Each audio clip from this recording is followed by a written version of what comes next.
Right now, there's a chip that just hit the market, and depending on who you ask, it's either the most obvious buy of the year or a stock that's already run too far to chase. I'm talking about AMD, ticker AMD. And before you make a move on it, or on the 4 other companies riding its coattails, I want to walk you through exactly what I'd buy, what I'd leave alone, and why.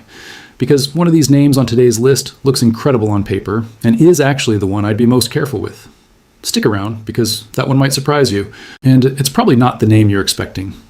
If this kind of straight talk stock breakdown is useful to you, go ahead and subscribe to Ticker Hawk now, because we do this every week and you don't want to miss the next one. Let's start with AMD, since it's the name driving this entire story. The stock has already climbed 172% over the past year and 125% since January alone. So if you're just now hearing about it, you might feel like you missed the boat. Here's my take. You didn't. AMD just launched its MI450 chip line along with something called the Helios rack scale system, and that second piece is the one most casual investors are sleeping on. For 2 years, AMD had solid individual chips, but no way to wire them together into the kind of massive coordinated supercomputer that hyperscale data centers actually need. NVIDIA had that rack scale advantage locked up for a long time, and it's basically why NVIDIA became the default name people think of when they think AI stock.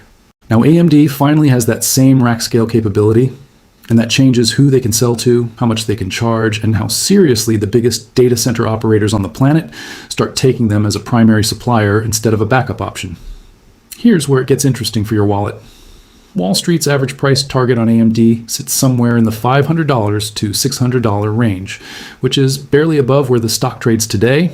So on paper, the consensus upside looks thin, something like 10%, but a handful of analysts have already put 4-figure targets north of $1,000 on this stock. Why the massive gap? Because most analysts are in wait-and-see mode. They want to see actual MI450 revenue hit the books before they commit to the high end. And honestly, that's a reasonable instinct. Nobody wants to be the analyst who called the top too early. But I think that caution is missing the bigger picture. The bigger story here isn't the chip everyone's watching get built, it's the chip nobody's watching get used afterward. Training AI models is NVIDIA's specialty, and that's the flashy part everyone talks about. But once a model is trained, it has to actually run that's called inference, and every single query, every chatbot response, every AI feature quietly sitting inside your banking app or your phone's camera roll, that's inference happening in real time, over and over, forever, long after the training phase is finished.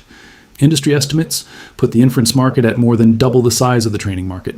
And AMD's chips are built specifically to win that fight, not just compete in it. So my verdict on AMD, buy, and don't let the recent run scare you off.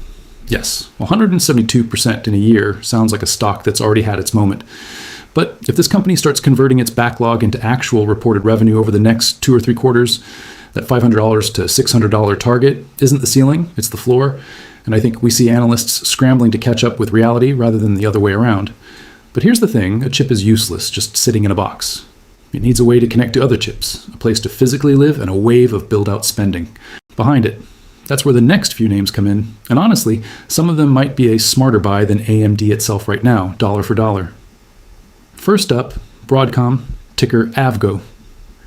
Broadcom makes what are called scale-up switches, which is a boring name for something absolutely critical. It's the technology that lets individual GPUs talk to each other and lets whole racks of servers talk to each other, so that a data center behaves like one giant coordinated brain instead of a warehouse full of separate, disconnected boxes. Without this piece of the puzzle, AMD's chips are basically expensive paperweights sitting next to each other, technically powerful but practically useless at scale. Broadcom's stock is up about 25% this year, but don't let that modest-sounding number fool you. Underneath it has been a genuinely wild ride, with a sharp pullback from its recent highs earlier in the year before finding solid support and starting to climb again with real momentum behind it. What makes Broadcom different from just another parts supplier is how deep the relationship actually goes. They've been embedded with AMD since the design phase of these products, not bolted on as an afterthought once the chips were already finished, and they're also tied into Hewlett-Packard Enterprise, which happens to be our next name on this list. My verdict on Broadcom, buy. This is about as close to a toll booth position as you can get anywhere in the AI build-out. Every single rack that gets deployed across this entire ecosystem needs this connective tissue to function, and Broadcom is one of the very few companies on Earth that makes it at real scale. That kind of position is hard to compete away, and that's exactly why I like it here.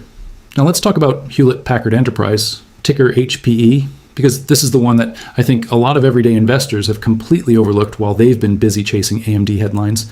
HPE isn't designing chips, and they're not writing the software either. They're the ones physically manufacturing and assembling AMD's Helios racks and shipping them out to customers around the world. Think of AMD as the architect drawing up the blueprint, and HPE as the general contractor, who actually shows up and builds the house. This stock is already up 160% over the past year, which sounds like it's had its entire run already. But here's the part that should really catch your attention. Even after that massive move, HPE is still trading below where Wall Street analysts think it should be priced. The chart tells a clean, almost textbook story too. It spiked toward $65 earlier this year, pulled back hard, consolidated into what technical traders call a bullish flag pattern, and has now broken out of that pattern to the upside. If that setup plays out the way it usually does, a move toward $80 by year end isn't unreasonable at all.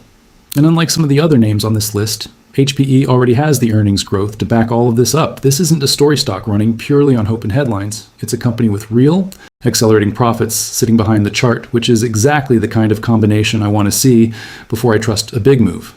My verdict, buy, and honestly, if I had to rank conviction across this whole list, this might be my second favorite name behind AMD itself. Quick gut check before we move on. Which of these have you already got sitting in your portfolio? Drop it in the comments, because I genuinely want to know if Ticker Hawk viewers were ahead of this trade already or catching it right now like most of Wall Street seems to be doing. Now, the third stock is one that's a little more under the radar, and it's called Astera Labs, ticker ALEB. If Broadcom and HPE are about connecting racks together and physically building them, Astera Labs solves a narrower but equally important problem, keeping the actual data signal clean and fast as it travels through fiber optic cables between individual GPUs and between entire rooms full of server racks spread across a data center. Their main product is something called a signal retimer, which basically prevents data from degrading or losing integrity as it moves across long distances at extreme speeds, which matters a lot more than it sounds like when you're talking about supercomputers processing millions of requests per second.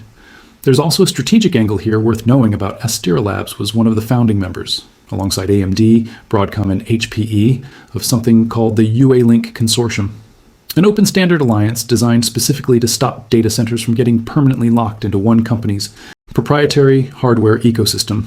That matters because it tells you these four companies aren't just occasional business partners doing one deal together. They're actively writing the rulebook for how this entire industry connects hardware together going forward, which gives all of them a durable seat at the table regardless of who wins any single product cycle. The stock itself has been choppy, pulling back hard from highs near the summer before finding what looks like firm support in the $280 region, with technical momentum indicators suggesting those old highs get retested soon and likely broken to the upside. Analyst price targets on this one are genuinely all over the map, with some sitting below $300 and others pushing toward $500, which tells you the street is truly split on how big this opportunity actually is. My verdict, buy, but size this one a little smaller in your portfolio than AMD, Broadcom, or HPE, because the volatility here is real, and this is more of a high conviction, higher risk pick compared to the others we've covered so far. Here's where I'm going to do something different than most people covering this exact story, because the fourth name is where I actually want you to slow down and think twice before buying. Even though it might look like the easiest, most obvious pick on this entire list, that name is Core Scientific, ticker CoreZ. On the surface, this stock checks every single box that AI bulls love to see. It's building and operating the physical data centers that will house all these new AMD chips once they ship, and it's already committed to 2.5 gigawatts of capacity specifically tied to the Helios rollout. Zoom out further, and the total addressable opportunity looks enormous across Core Scientific and other major players like Microsoft, Meta, Oracle, OpenAI, and Anthropic. There's already roughly 12.5 gigawatts of committed capacity in this space, representing something in the neighborhood of $225 billion in future revenue. And that number doesn't even include Google or Amazon's separate, equally massive buildouts happening in parallel. So why am I telling you to be careful here instead of jumping in with both feet the way you might with the other names on this list? Because unlike AMD, Broadcom, HPE, and Astera Labs, Core Scientific is still essentially pre-revenue on this specific buildout. It's spending enormous amounts of capital right now on construction, land, power contracts, and infrastructure, with the actual payoff sitting somewhere out on the horizon rather than showing up in this quarter's earnings report.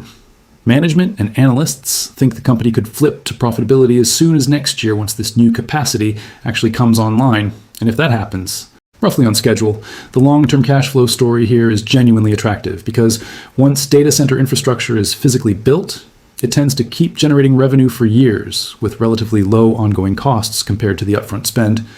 But that's a big if it happens on schedule. Any delay in construction, any hiccup in chip deliveries coming from AMD, any slowdown in demand from the hyperscalers, and this stock will feel it immediately and painfully because there's no cushion of existing profits sitting underneath it to soften the blow the way there is with the other names we've talked about today. My verdict on Core Scientific: this is a stock to avoid unless you're specifically comfortable with early stage pre-profit volatility and you understand exactly what you're signing up for.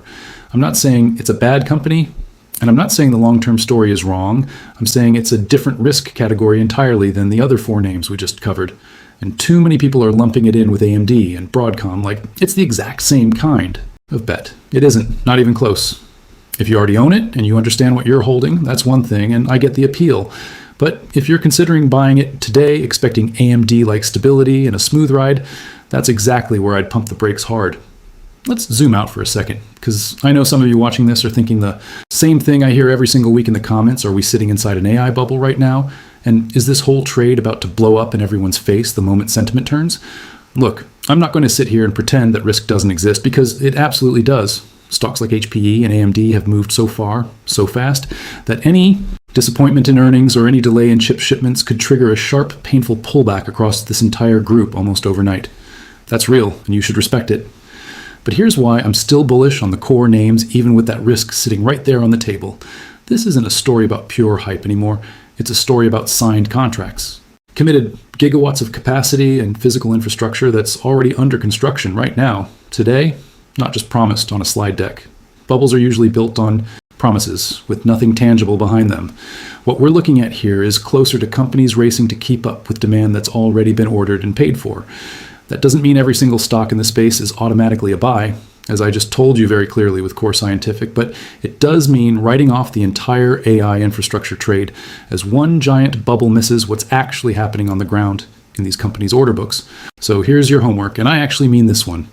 Out of the 5 names we just went through today, AMD, Broadcom, HPE, Astera Labs, and Core Scientific, which one are you most tempted to buy this week? And which one, if any, are you already holding and maybe reconsidering after hearing this breakdown? Drop that in the comments below, because I read through these every single week, and if this breakdown helped you think through your own portfolio a little more clearly, do me a favor and hit like on this one and share it with somebody who's been asking you about AMD lately. That actually helps this channel grow more than you'd probably think. Before I let you go, I'll leave you with this. Everything we talked about today assumes these companies actually deliver on what they've promised over the next 2 to 3 quarters. That's the real test coming up, not the announcements, not the flashy price targets, but the actual revenue hitting the books and the actual racks getting deployed on schedule. And when that happens, some of today's names are going to separate from the pack hard in both directions. Winners pulling away and laggards getting left behind fast. I've already got my eye on the next name that I think could benefit just as much from this AMD story, maybe even more than some of the ones we covered today, and it's not one that's getting nearly enough attention yet from the rest of the market. That full breakdown is coming soon, so if you don't want to miss it, make sure you're subscribed to TickerHawk, because this AI infrastructure trade is moving fast right now, and I'd rather you hear it here first than catch it 3 weeks late, after everyone else already has.